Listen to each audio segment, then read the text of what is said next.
tidak ada satu huruf pun atau satu kata pun saya menyampaikan pernyataan, ajakan, atau istilah halusnya ada inisial untuk mengarah kepada kampanye. Pasca putusan MK banyak sekali yang me-WA saya, nelpon, minta untuk menyampaikan pernyataan tentang putusan MK yang salah satunya itu tentang pemilihan suara ulang atau PSU di Kabupaten Serang, yang dalam putusan MK itu menyebut nama Menteri Desa, yaitu saya sendiri, Yandri Susanto. Perlu saya sampaikan kepada teman-teman, dalil yang disampaikan oleh MK itu satu tentang saya hadir di Raker Abdesi Kabupaten Serang tanggal 3 Oktober 2024. Saya pastikan, sampaikan kepada rekan-rekan wartawan, tanggal 3 Oktober itu saya belum menjadi Menteri Desa. Ya, karena dilantiknya tanggal 21 Oktober 2024. Jadi tanggal 3 Oktober 2024 saya diundang, bukan pihak yang mengundang para kepala desa. Saya diundang, ada bukti suratnya dan itu juga disampaikan ke Mahkamah Konstitusi. Jadi saya diundang sebagai pihak narasumber, saya menyampaikan di situ tentang bagaimana Banten bebas korupsi, kira-kira begitu. Karena Banten selama ini belum maju, penyakitnya adalah banyak korupsi yang dilakukan oleh oknum-oknum yang tidak bertanggung jawab. Jadi saya ulangi lagi, tanggal 3 Oktober 2024 saya belum Menteri Desa dan tidak lagi menjadi Wakil Ketua MPR. Karena saya berhenti menjadi Wakil Ketua MPR tanggal 30 September 2024. Jadi clear itu saya bukan sebagai Menteri Desa, saya sebagai pribadi anak bangsa waktu itu tidak menjadi Wakil Ketua MPR lagi dan belum menjadi Menteri Desa. Kemudian yang kedua yang didalilkan oleh MK adalah acara haul dan hari santri di pondok pesantren kami. Sudah disampaikan secara terbuka oleh Bawaslu, dari awal sampai akhir acara itu tidak ada satu huruf pun atau satu kata pun saya menyampaikan pernyataan, ajakan, atau istilah halusnya ada inisial untuk mengarah kepada kampanye. Jadi, dan itu sudah kami sampaikan juga saksi fakta waktu di MK bahwa tidak ada kampanye apapun di acara hari santri dan haul orang tua kami itu. Dan waktu itu Bawaslu langsung hadir. Dan peserta haul dan hari santri itu dari banyak provinsi, dari banyak kalangan. Dihadiri oleh anggota DPR RI, ada tamu dari Jawa Barat, dari Lampung, dari Bengkulu, dari Jakarta, dari kabupaten kota Banten yang lain, dari Pandeglang, kota Serang. Intinya bukan hanya warga Kabupaten Serang.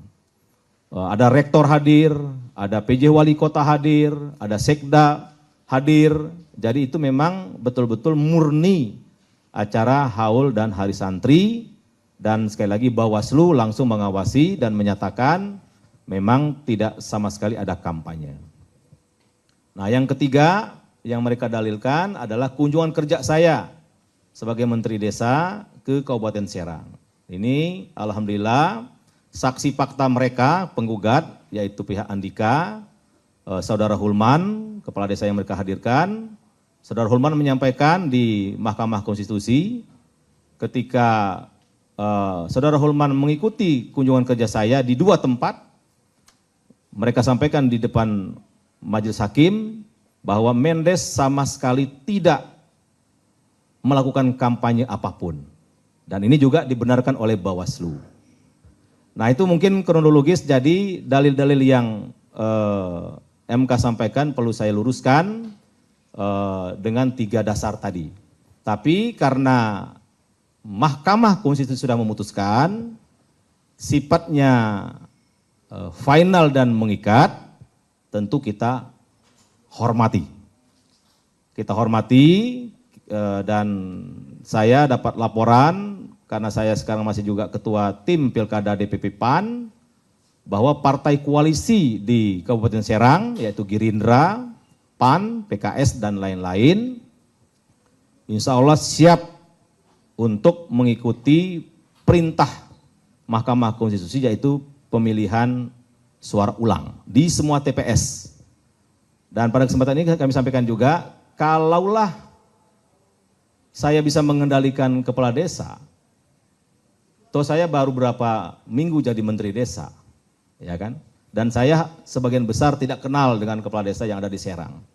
Dan saksi yang mereka sampaikan, hadirkan waktu di Mahkamah Konstitusi, yaitu Pak Kades Julang namanya, bisa dilihat di YouTube itu di sidang MK, Pak Haji Karsa apa Karso tuh saya nggak kenal, dan saya memang belum pernah berinteraksi sama beliau, belum pernah juga ke desa Julang, tapi faktanya 02 yaitu Zakian Najib pemenang di situ. Artinya bukan karena faktor saya. Jelas-jelas kepala desanya kan nggak mendukung saya tuh, bahkan di pihak sebelah kan.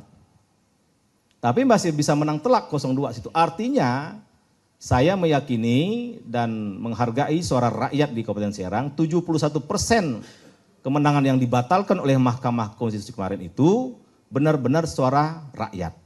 Karena memang mereka tidak lagi mau ada korupsi, tidak ada lagi mau ada jual beli jabatan di Kabupaten Serang, tidak ada lagi hal-hal yang tidak diinginkan seperti sampah-sampah berserakan dan sebagainya.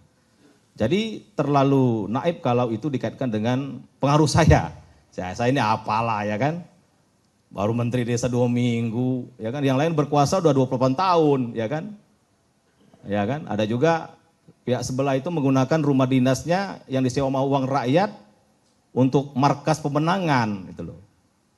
Ada juga yang lain-lain. Jadi sekali lagi, tapi karena ini sudah diputuskan oleh Mahkamah Konstitusi, tentu kita menghormati dan saya menyatakan itulah yang bisa saya sampaikan, fakta yang sebenarnya yang ada di lapangan. Bahwa tafsir Mahkamah Konstitusi yang sudah disampaikan kepada publik, ya itu hak mereka. Ya. Tapi kami punya fakta sendiri dan sudah kami sampaikan di Mahkamah Konstitusi, tapi fakta-fakta itu tidak dijadikan dalil atau dijadikan pertimbangan oleh Mahkamah Konstitusi sama sekali.